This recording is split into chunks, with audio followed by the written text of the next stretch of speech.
Hey guys, Dirtbag Gaming here, the channel for casual raiders, and we are going over Sandslash Survivor today. The best orc in the game. No, I'm just kidding. She's definitely cool looking. If you just look at her armor, she's got like spikes all over the armor. She's got the cool ass sword. She just looks like a Orcai from Lord of the Rings, just female version. I don't know if there's any female Orcai, but there are now. So we're going to be going over her artifact skills and masteries, showing her in the clan boss, because my green clan boss affinity is up today, as well as some arena, because she's very good, sneaky in the arena, as well as PvE. So let's get into it. First, my Sandlashed Survivor. Again, I made her for the clan boss. So if you make somebody for the clan boss / PvP, they're usually good in PvE content. Her skills are phenomenal. When I first got her, she was in my vault for a while, and she's so easy to find because when you see her just screaming, that's kind of what you're looking for. Just this screaming little picture right there. So it's pretty easy because she's like, boom, right there, screaming. But let's get into the skills. So A1. Attacks one enemy twice. Has a 30% chance of placing Revoke, which is good in the arena, as well as good in PvE. For one turn, if this champion has no debuffs. Heals by 15% of the damage inflicted if this champion is under any debuff. So she can place a Provoke if she doesn't have any debuffs on her, or debuffs on the champ, or just heals herself for a little bit more if there is a debuff for the opponent.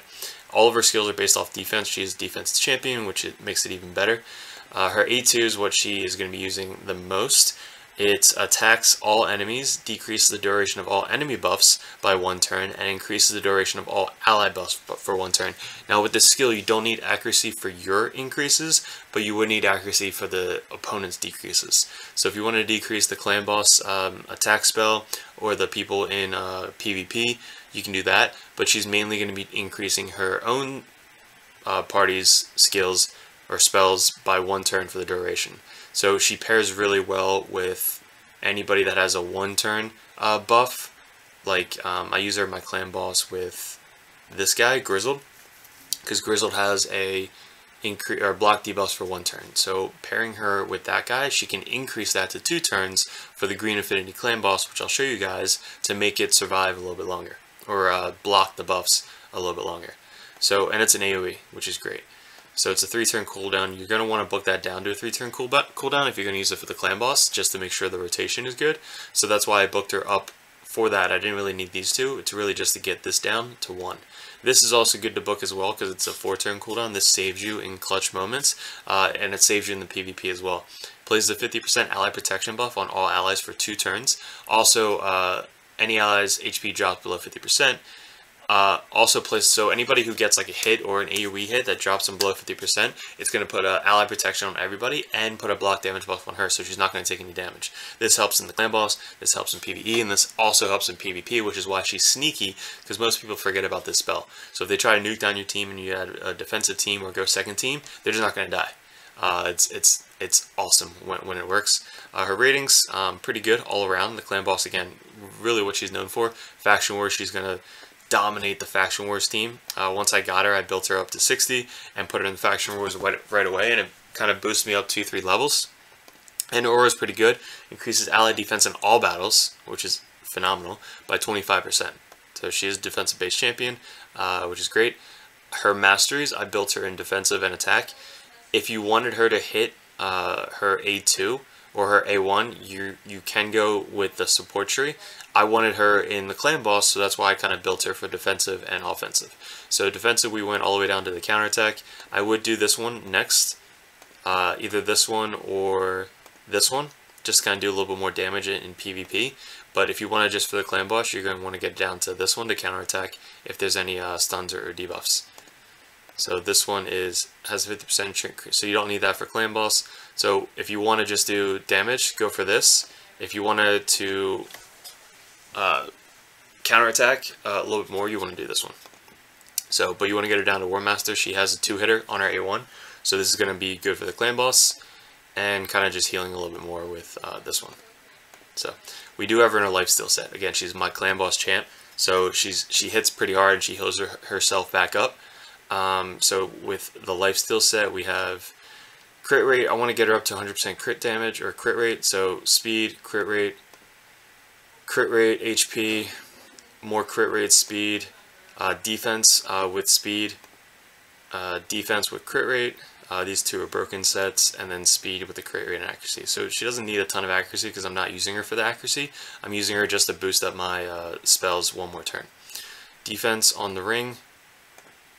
So this could be up to 16 defense HP on the ring. I think crit damage. Yeah, crit damage on the gauntlets. If you want a more tanky, go defense route, but I wanted her to do a little bit more damage. And finally, HP on the banner. This could be defense. I needed her more HP to survive a little bit longer, but I wanted just more speed. With my kit, I want her to go last. So make sure that if she's going to boost any of your buffs, that she's going behind everybody. So she's kind of losing out on the counterattack a little bit because she's behind my counterattack champion, but she's at 191 speed. I wanted her to go before the clan boss, but after my whole team. So she's at exactly 191 speed, which is my last on my team, but before the clan boss. So you can choose to go after the clan boss, but make sure that she's going to buff up your entire team before your team gets to go again. So like I said, she's close to 100% crit rate, and she has 130% crit damage, not a lot of accuracy, almost no resistance, but her defense is good for the clan boss, 4,400 and 38,000 HP. So that is what she is rocking. Like I said, she hits pretty hard, but let's throw her into some dungeons. She's going to help you a lot through the dungeons because all the keeps, great. Ice Golem, I ran her through Ice Golems. She helps get through the Ice Golem team. So this is kind of what I was running, increasing my defense for that, and just getting through the waves. So she's going to help you get through this dungeon by helping you survive, as well as extending some buffs. Like it actually extends her block damage buff on that. So there's no other buffs on this team that I'm running, just because it's just to kind of get through and show you what she can do. But let me show you what she can do with the AoE. So she does the AoE. They didn't have any buffs up, so I didn't take any off, but I didn't have any up on my team, so I didn't extend any. But really, she's just there to help you kind of survive and get through the waves. Plus, she does do some damage. So this wave is the hardest one to get through, but if you bring somebody that can block buffs, which is this person, it's going to help you get through that wave a lot easier. But I want to see if I ever get to proc her passive, because then the passive is going to ignore or going to help you survive through the waves, because it puts up a shared damage as well as the blocking of damage on her. So didn't really need it there. There it goes. So we blocked, or we put an ally protect on all the people and put a ignore damage on herself, so that way nobody died. And you're going to love it in the PvP aspect because, again, it catches people off guard. If they don't target her first, especially on the auto, your team survives, which is pretty cool. Especially pairing her with a Seeker as well, because all the passives just proc at the same time. So he's block revived, that's great. He just does so much damage, Rotos. And I just got, watch a video on her because she did 330,000 damage on this boss. It was ridiculous.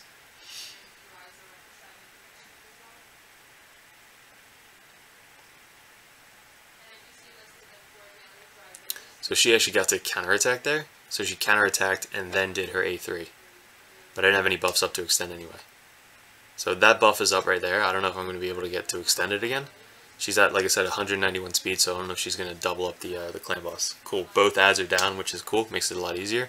My guys might die, but her, Draco, and Rotos can definitely finish off this boss, with all the poisons especially.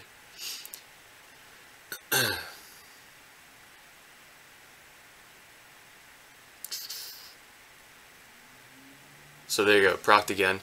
Nobody died because I procced there. And I extended the buffs as well. So I extended my own buffs that procced on these guys. So that went up to 3 turns, that went up to 3 turns, that went up to 2 turns. Cool. So like I said, she's there just to kind of make your team survive, and you could build her to do some damage as well. But did it pretty easily. She's going to help you have 100% clear ratio, which is the goal on all of these. As long as you just, kind of put it on auto for 30 battles, you just want to make sure you survive. So 709,000 damage for the whole match. So that's not a good set. So let's go back to the map. I ran her in the Fire Knight just to kind of test her out and see if she can help you through the waves. She is a good affinity on the Fire Knight. So I kind of ran this team and I made it, I believe, 4 minutes or 4 minutes and 30 seconds. But again, the goal with this is you just want to have an auto team, an auto clear team. She will help you get your Arbiter because with the free champ, Resing or Fusion with Rosin, and then having her as a lead and getting you through the waves, it just makes it so much easier. So she will help you in Fire Knight. Spiders, not the greatest with the spiders. She is a green affinity, which is okay, but she's not going to be made for the spiders den. Fire Knight, same thing. She's a weak affinity, but she will help you get through the waves. And obviously all the keeps as well, so the keeps definitely help. Now let's get her into the clan boss, just so... Actually, we'll do the clan boss last. Let's throw her into arena real quick, because those are pretty quick. But the arena, she helps out with defensive teams, go second teams, and helps you survive. So if we try to survive like a nuke team, like this one right here, she's pretty hard to go through because she kind of goes through all the buffs. But let's try it anyway. So this would be like a defensive team where you have Seeker out front. You could put her out front, but the Seeker has a little bit better stats with the 30%. Cardinal to resin back up. Him to kind of help out with the 15% negate damage, 25 if you have no buffs up, and her thing will proc. So let's see if I can get through this and show you if it procs.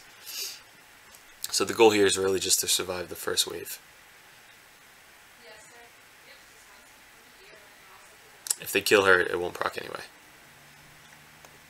Cool. So again, with her, it's going to be hard because she just takes away all the buffs, so it's probably not a good idea to show you that. But if I can take away these buffs, let's see. I don't know why I healed Seeker. The block.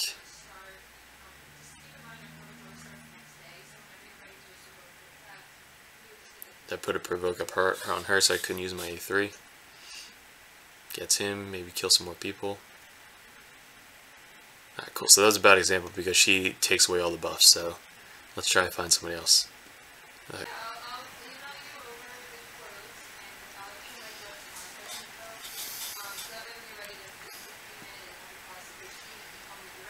Alright, so check that out. I procced his passive, which is the defense.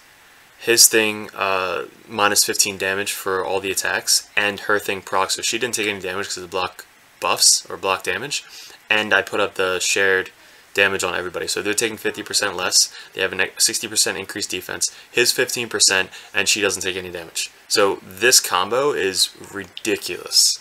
It just survives so much longer, especially the first wave. And then if you build him some damage, you can then try and come back and kill the glass cannon teams on the other side. So let's heal up this person. And let's see if she can actually get her. There we go. So let's see, put her on 1 speed. So she did 20-some thousand, everybody. Increased my buffs on my side and decreased their buffs.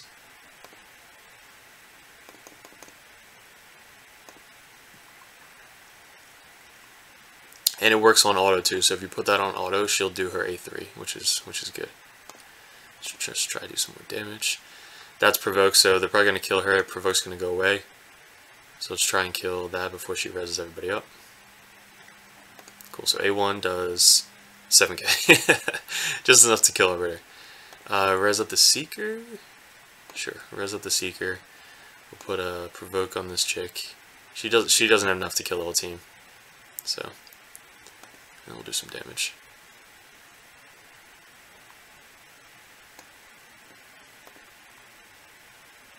Block cooldowns.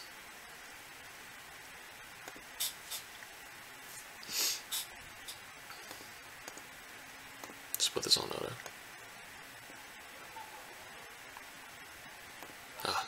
I don't know why I put it on auto. Should kill her.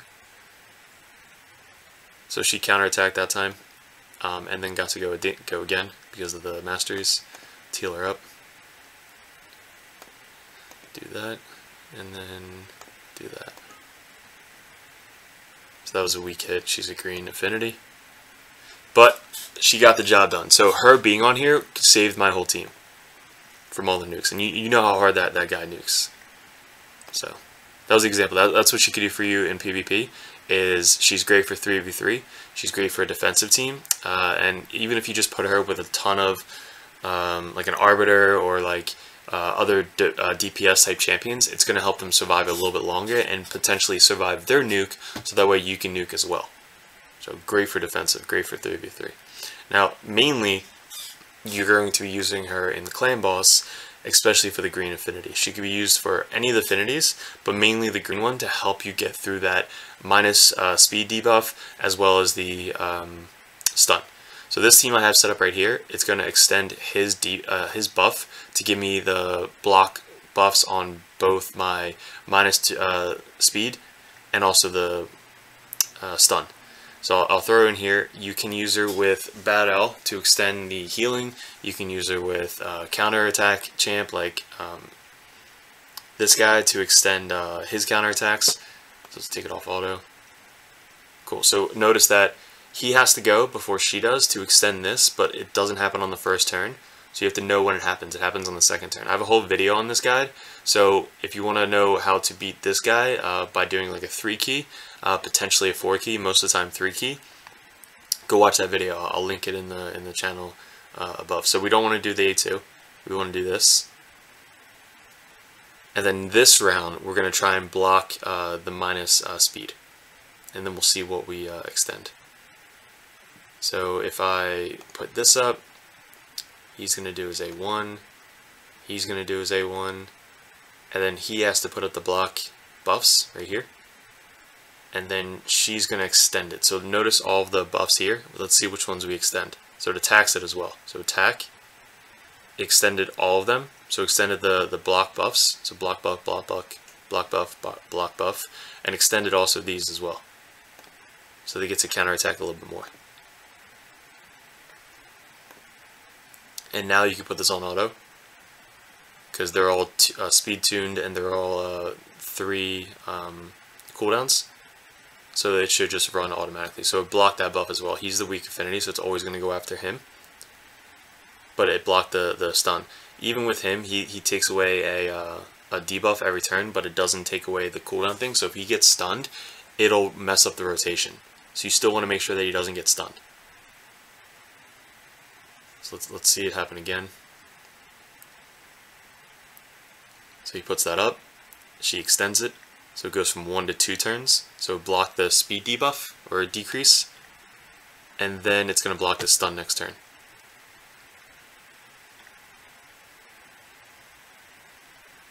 He hits so hard, and she hits decently hard. Cool, so blocked it again. So I'm going to fast forward this to the end, but this is kind of what she's going to be made for, is helping you 2 to 3 key this boss. If you're still in the early game, it's going to get you to that 4 key. So if you do 2 in the beginning of the day, and then later in the day do 2 more keys, you should be able to clear this boss pretty easily, especially with her. Alright guys, and we're back. So this was the final match or stats for the clan boss. We did 19.65 million damage. Now this could be a 3 key if you have some RNG and you get 2 better runs in the next 2. Now what's cool is like you can always exit out if one of your guys dies too early, which is something new that they added to the clan boss. But obviously on the hardest clan boss, Ultra Nightmare with the green affinity, she is going to help you get to a 3 key clan boss team. 23 million I believe is what you need for 3 keys for the clan boss team. So it's close to 23 million. Like I said, if you could have 2 other teams do 23 to 26 million, then you're in the clear. But he died a little bit earlier than expected. My other team is, instead of her, I put Bad L in to kind of take away the buffs and heal a little bit more, so he survives a little bit longer. But with her, my one run I think was like a 26 million. It's in the green. It's in my other video, which again I'll link. But this team right here did 25 million. So like I said, it's kind of based off RNG, but with how everybody's built right here, it's pretty good. So she's definitely gonna help you out. She also did 3.6 by herself, so it's actually more than the other 2 guys on the team, so almost as much as the Alton, which is a better affinity. But guys, let me know what you think. Let me know if you use her. Let me know what you use her for. Leave a comment below. Like the video if it helped you out a little bit. And also subscribe if you haven't already. I appreciate the time. Good luck with everything. Enjoy the rest of your week, guys.